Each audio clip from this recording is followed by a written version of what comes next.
Hello friends, this video on Human Eye and Colorful World Part 2 is brought to you by examfear.com. No more fear from exam. Let us now try to understand how exactly image is formed by the eye. We already learned the different parts of the eye. So we know that we have an eye lens, but let's see where exactly the image is formed by the eye lens. Now the image always has to be formed on the retina. Now why is that so?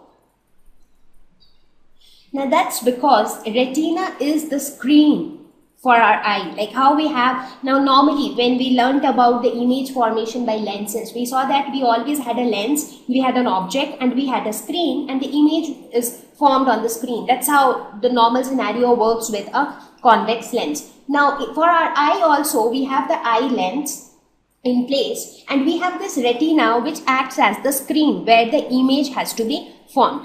Now we have to ensure that every time the image is formed on the retina.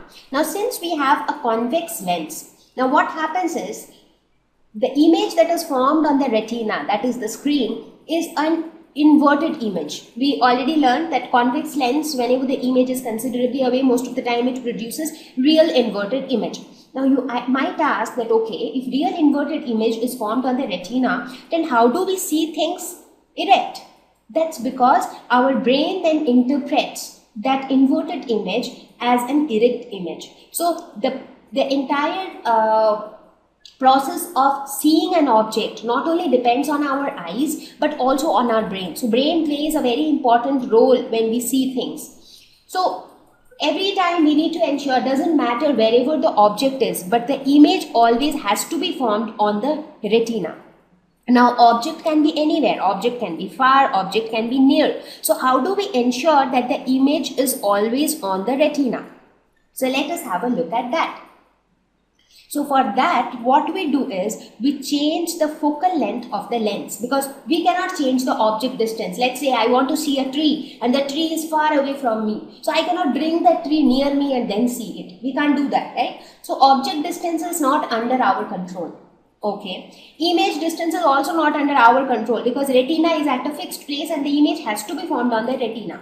So what is under our control? The lens. Now, if somehow we can change the focal length of the lens, in that case, the position where the image is formed can also be altered. So, if the image is very far away or if the image is quite close, depending on the distance of the, so if the object is very far away or the object is very close, depending on the position of the object, we can alter the focal length of the eye lens so that the image is always formed on the retina. So that is the concept that is used inside our eye. So let us try to understand in more detail. So let us say we are trying to see a nearby object. So let us say this is the object that we are trying to see. Now this is our lens. Now what do we know from our basic knowledge on ray diagrams? A ray of light passing parallel to the principal axis, what happens? After passing through the lens, it would pass through the focus of the lens. Now right now, let us say this is the principal focus for this lens. So after that, it passes through the focus, and the ray of light which passes through the optical center of the lens, that moves straight after refraction, and then these two rays, they meet at this point where an inverted image is formed. So that is how image formation is taking place right now, and this is our retina. This part is the retina, which is the screen. So perfect. In this case, when I am seeing a nearby object, things are working absolutely fine. Now, if the object is not located quite close and it is located far away, in that case, what would happen? Now, if the object is very far away, as per our knowledge on lens, we know that when an object is very far away from a convex lens, let's say this is convex lens, when the object is far away, the rays would be coming parallel from that object, and after refraction, they will meet at a point, and that point is the principal focus. So this is when the object is at infinity. So in this case also, if we want to view an object which is far away, and if we assume that the lens will remain like this, in that case, where will the image be formed? The image will be formed here at the principal focus, because the rays after passing through the lens will meet at the principal focus. But that would not satisfy our criteria because we want the image to be formed on this screen. Now for image to be formed on this screen, the principal focus should lie on the screen. So when the focus is lying on the screen, then it should be fine. So what do we do? When you are viewing a very far off object, we change the focal length of the lens. Now how we change the focal length of the lens? By changing its width. Here you see a fat lens. If you look at the thickness of the lens, you see a fat lens. But here when you look at the thickness, it is comparatively a thin lens. Now when the thickness of the lens changes, its focal length also changes. How? Let us try to understand. Let's say you have a lens like this, which is almost straight. So that means if it is almost like very little curved, what does that mean? That means it is part of a circle which is quite big, right? So this circle will have the radius somewhat like this. So this would be the focal length. This distance would be the focal length. Now let us say you have a lens which is like very much curved like this. So in this case, if the lens is more curved, that means this is part of a smaller sphere. Therefore, for this, the radius of curvature would be less and therefore the focal length would be lesser. So whenever you have a fat lens will always have lesser focal length. So fat lens means less focal length and thin lens would always mean more focal length. Now here if we are able to make the lens thinner, in that case its focal length will increase. So earlier the focal length was somewhere here. Now the focal length increased and the focus shifted to somewhere here. So in this case what happened? The rays of light, parallel rays of light came from an object which is far away, and after passing through the lens they met at the focus. And where is the focus? That is on the retina. So the image is formed on the retina. So you see, if we are able to change the thickness of the lens, then we are able to ensure that whether the object is near or the object is far away, we will always get the image on the retina. So now our next challenge is, how do we ensure, or who will take care of the fact that the thickness of the lens will change depending on the location of the object? How will we change the thickness of the lens? So let us see. So who alters the thickness of the eye lens? Now that is done by the ciliary muscles. Now if you look at the structure of the eye very closely, this is the lens. So this one is the lens. The lens is connected to the ciliary muscles here. So here you have the ciliary muscles and you have these muscles on both ends of the lens. So these are also ciliary muscles, these are also ciliary muscles. Now, the ciliary muscles and the lens, they are connected via certain ligaments which are called suspensory ligaments. So here you have the ciliary muscles here and then you have these ligaments here and then it connects to the lens. Similarly, here you have the ligaments here and this side you have the ciliary muscles.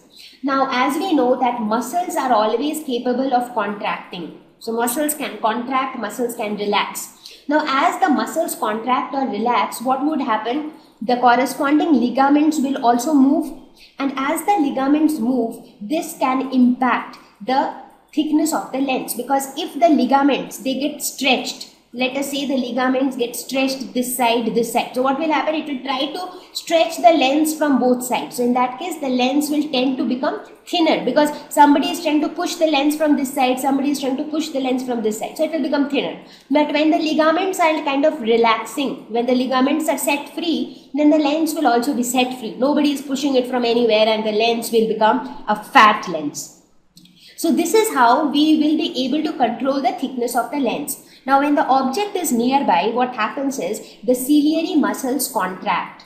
Now when the ciliary muscles contract, now these muscles contract, that means what happens?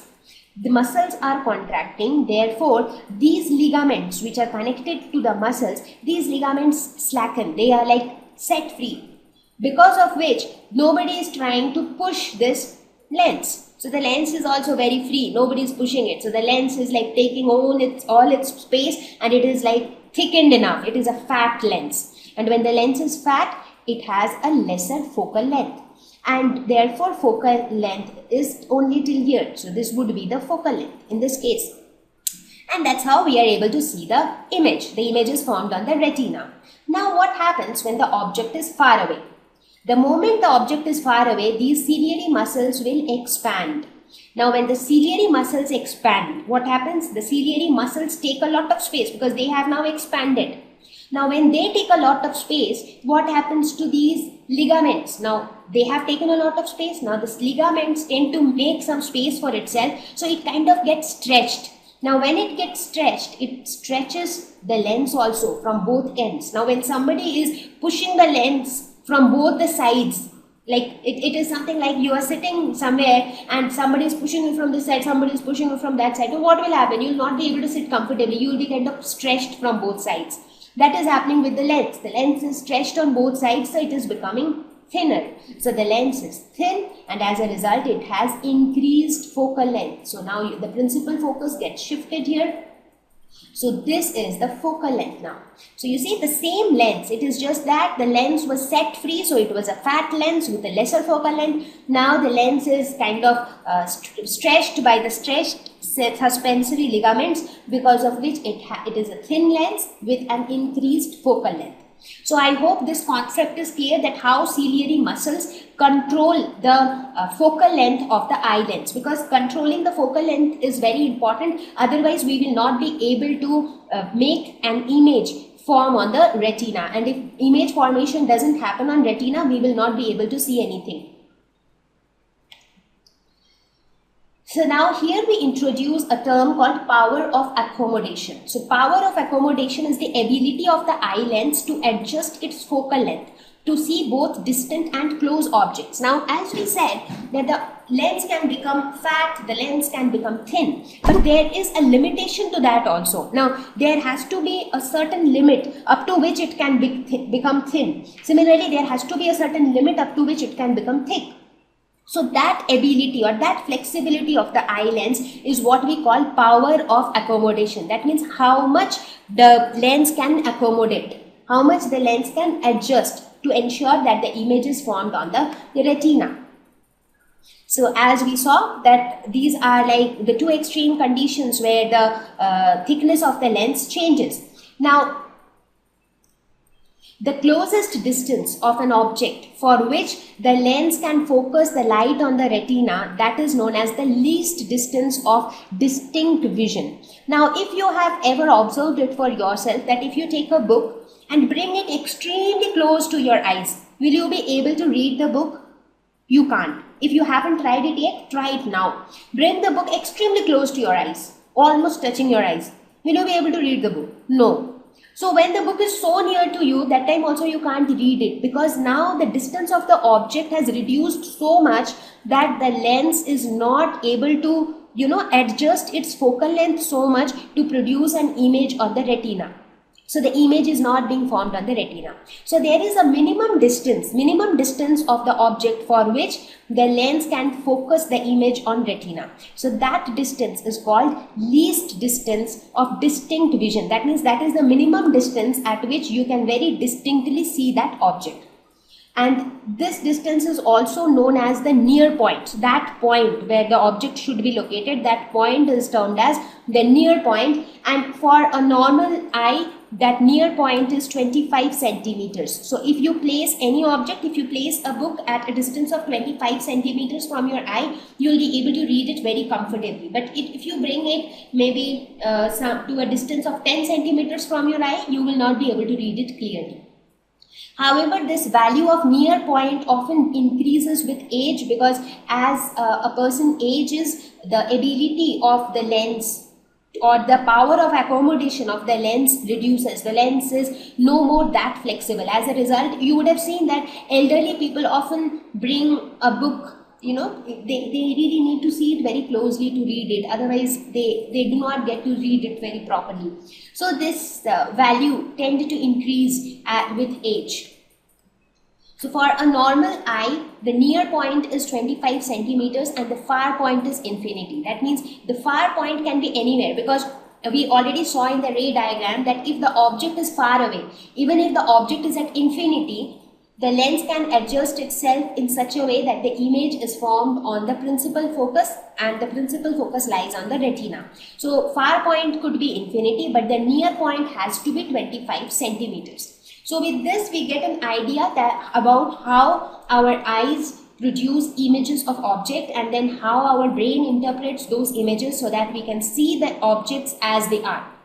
Thank you. Please visit examfear.com for free quality education. You can learn with a simple 4-step learning process wherein you can watch video lessons, you can ask your questions, you can refer notes, and you can take a free online test. We have content for class 6 to 12 on physics, chemistry, mathematics, and biology along with practical videos. So please subscribe to our channel for daily updates. Thank you.